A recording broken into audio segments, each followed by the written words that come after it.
Hello everybody and welcome back to the F1 My Team Career Mode with me, Dan, and the Radiant Racing team.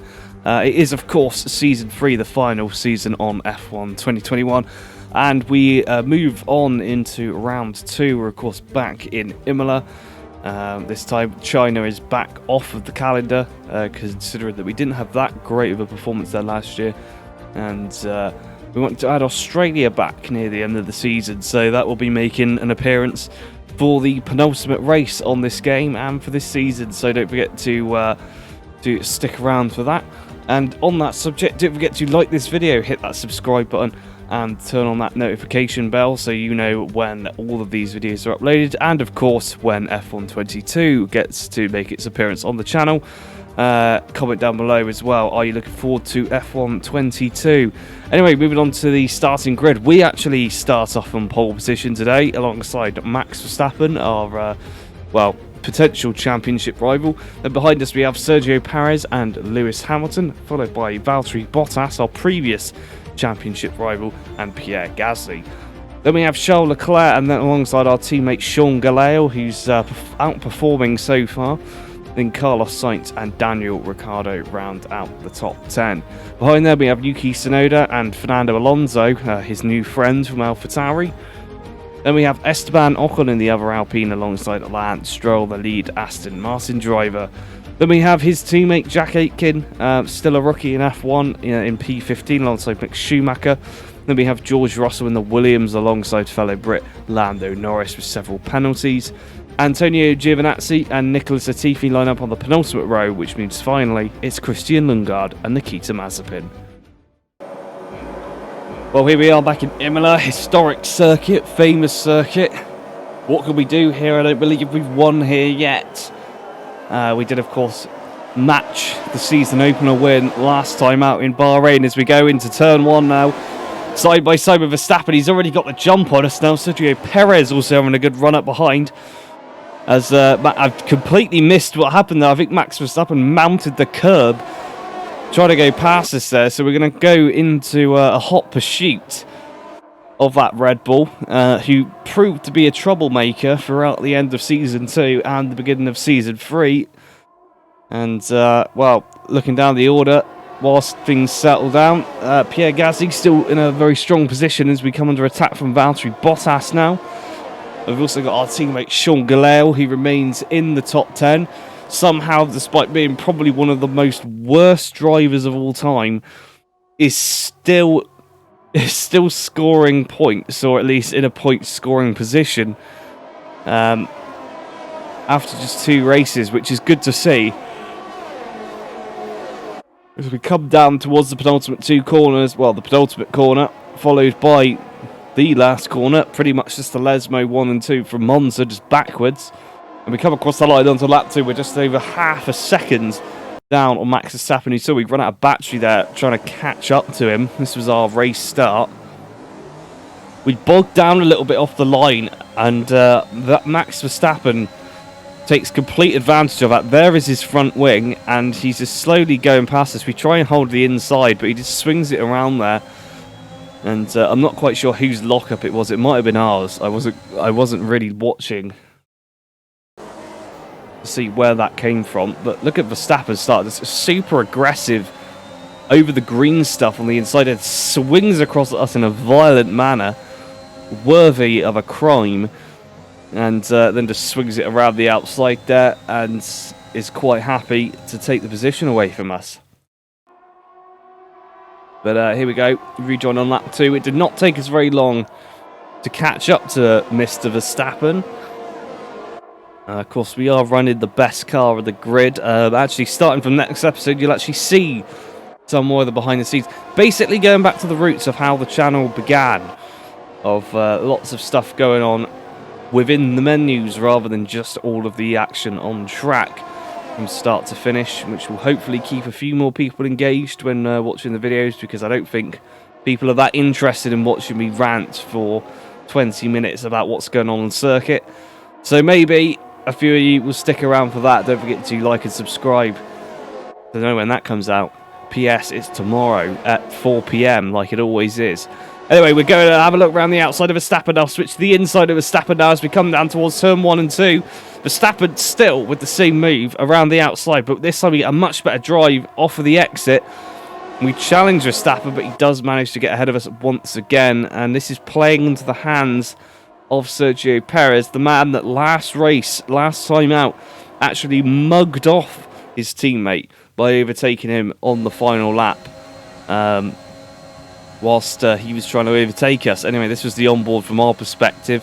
Verstappen all over the road, and something which you'll see quite a lot of in this series. He's very, very aggressive on the brakes, very committed to some of these corners, goes quite deep unnecessarily, but as I say, it's still to come. I actually just recently finished, maybe less than half an hour ago, the French Grand Prix, which will be out next Monday, and yeah, that was a pretty crazy one. Verstappen all over the place in that race. It was a tough battle. In fact, there's probably going to be quite a few more of those coming up. I'm having to record these now quite rapidly, rather than being able to record a whole bunch of them and then record the commentaries like I am now a lot of time later. This was probably about 2 weeks ago, and then I just got lazy over the bank holiday and didn't make any videos, so sorry about that. Not that it's going to make any difference to the upload schedule, it just means that I've got more work to do between the end of this season and when F1 22 comes out to get all of my graphics sorted out. Because currently I don't have a grace graphic for F1 2022 on the grid order as we go sailing around Verstappen there with the DRS open and easily take the position away from him. But yes, as I was saying, I'm in a Discord server, which is linked below. Always has been. Which lots of people throw a lot of F1 graphics together, and at the minute there isn't a grid order template, if you like, which I can use. And I'm not very good in After Effects, so I'm pretty much reliant on modifying things that people have done the bulk of the work on. As we go incredibly wide there out of the final corner, that is going to cost us significantly as I ramble on about graphics. But anyway, if you know someone that's made an F1 2022 graphic for the race intro, hit me up in the comments because I'm desperately in need of one now. As we come sailing down towards turn 1. Actually, someone has come into the pits. That was Sergio Perez. He's all the way down in 16th now, 17th, 18th behind George Russell. Did he come into the pits though? That's yeah, I think he did. He did come into the pits. Anyway, now we're coming around the final corner. Just thinking that is a very early stop for Sergio Perez, thinking about it, but I guess perhaps if he's on an alternative strategy. Look at the gap we've pulled now as I think we've got some more people coming in, so maybe that was intentional. Verstappen up the inside of us now. We can't pull the same move that he pulled on us around the outside. It does put us under immense pressure now from Valtteri Bottas, who is sneaking around behind waiting for something to happen. The Mercedes not very strong this season, at least not so far. It's been all about Red Bull and Radiant Racing. And look at that livery. I mean, if it wasn't ruined by the incredibly long black schlong on the nose of the car, it would actually be a really nice livery. Unfortunately, I think that bit ruins it quite a lot. Anyway, this is Verstappen going up the inside. Keeps it clean somehow. And is on his way into the lead again as we approach the end of the halfway mark. Coming round the chicane. This is an area of the circuit which I found that I managed to close up quite nicely to the cars ahead of me, and definitely helped when getting up to the DRS zones, closing right up to the back of the cars ahead. Anyways, we come around the final corner. It looks like Max Verstappen's coming into the pits. We are as well, but now we've changed our mind. We're going to stay out because Jeff wouldn't shut the hell up. I couldn't box on that lap, or at least let him know that we were coming in. So we're now forced to surrender to Verstappen and potentially get undercut by Bottas. So thanks, Jeff, you idiot. Maybe next time you'll shut the hell up. Box, box, box. There we go. He calls us in. And interestingly enough, Max Verstappen currently about 6 seconds on track behind Mick Schumacher. So he's not being held up. This is likely to result in Verstappen getting the jump on us. As we cruise down the pit lane, the excessively long pit lane, it must be said. I don't understand why they need it to be this long. You could quite easily just dump us on the track here or have us get up to full speed at this part of the circuit rather than throw us into the braking zone of turn 1. Anyway, here comes Max Verstappen now. No one else is on the circuit ahead of him anymore. And we're away. As you can see, the gap to Bottas actually extended fairly significantly. Our teammate, Sean Galale, the worst driver in history, is up into P6, so he's actually managed to jump a few people. We jump on board now with Sergio Perez, who is a few cars behind him as he comes down into turn 1. There's our teammate actually ahead of him. And Sergio Perez, oh, that is a massive accident there. He absolutely throws the back end now into the barrier. That is absolutely going to be some rear wing damage, perhaps a puncture. No, he seems to be getting away quite nicely there without any issues. Now George Russell insists on tailgating him, training to be in that Mercedes seat. And we'll ride on board with George Russell now. He's actually under attack from Lando Norris. So let's see if he can get past Perez, who is probably going to be sliding around all over the place in a moment.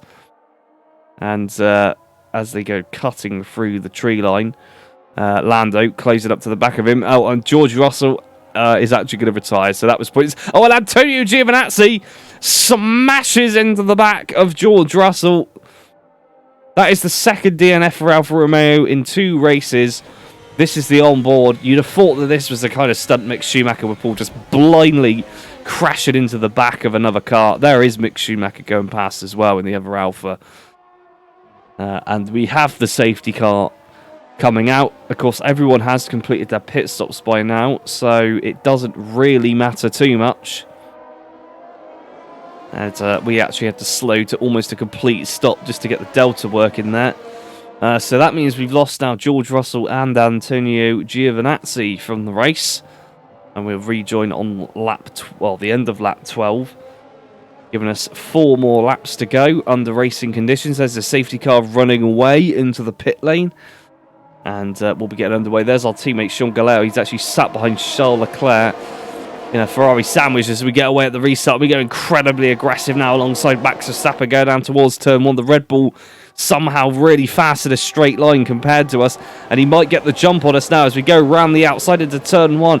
We have managed to keep with him this time, not like other occasions where he's managed to best us, and now we're going side by side. Pierre Gasly up into 3rd place behind us, but Max Verstappen gets the jump on us into turn 3 and 4 as we go onto the gravel, and we smack Pierre Gasly off into the barrier there. That was a complete accident.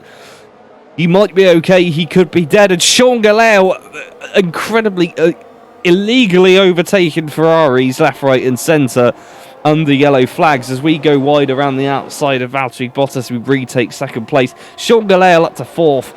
We'll go on board and see that in just a moment. That was incredible from him amongst all the chaos. And Max Verstappen really happy with that, 2 seconds ahead up the road. He's going to be safe from DRS unless we can close up going through the chicane now.